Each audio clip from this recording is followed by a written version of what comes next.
অন্তর্বর্তী সরকার জাতীয় ঐকমত্য কমিশন দেশ ও জনগণের সঙ্গে বিশ্বাসঘাতকতা করেছে, জনগণের সঙ্গে প্রতারণা করেছে, এমন অভিযোগ করেছেন বিএনপির মহাসচিব মির্জা ফখরুল ইসলাম আলমগীর। শুক্রবার 31 অক্টোবর রাজধানীর জাতীয় প্রেস ক্লাবে আয়োজিত এক আলোচনা সভায় এসব কথা বলেন মির্জা ফখরুল।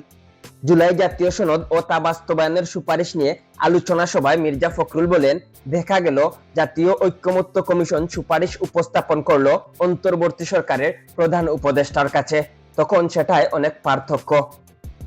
বিশেষ করে তারা যে নোট অফ ডিসেন্ট গুলো দিয়েছিল সেগুলো যেন সুপারিশে উল্লেখ করা হয় তেমনটা বলেছিলেন।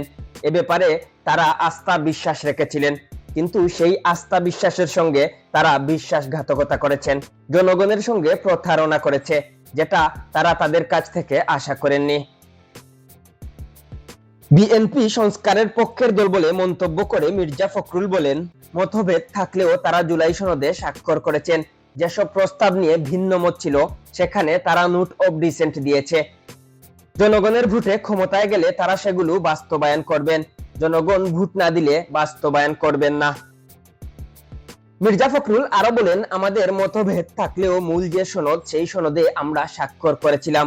এটাই নিয়ম যে আমরা যদি নির্বাচনের মধ্য দিয়ে ক্ষমতায় যাই, মানুষ যদি আমাদের ভোট দেয়, তাহলে আমরা এই বিষয়গুলো আবার সামনে নিয়ে আসব, সেটাকে আমরা পার্লামেন্টে পাস করে দেশের যে পরিবর্তন সেই পরিবর্তনটা নিয়ে আসব। বিএনপিকে সংস্কারের বিপক্ষের দল হিসেবে উপস্থাপন করা হচ্ছে বলে অভিযোগ করে মির্জা ফখরুল বলেন, বিএনপির জন্ম হয়েছে সংস্কারের মধ্য দিয়ে। 1979 সালে রাষ্ট্রপতি জিয়াউর রহমান একদলীয় শাসন ব্যবস্থার পরিবর্তে বহুদলীয় শাসন প্রতিষ্ঠা করেছিলেন। আগামী জাতীয় সংসদ নির্বাচন বিলম্বিত করার জন্য একটি মহল উঠে পড়ে লেগেছে বলে মন্তব্য করেন মির্জা ফখরুল।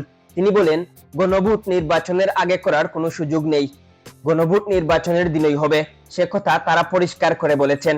সেখানে দুটি ব্যালট থাকবে, একটি গণভোটের জন্য আরেকটি জাতীয় সংসদ নির্বাচনের জন্য।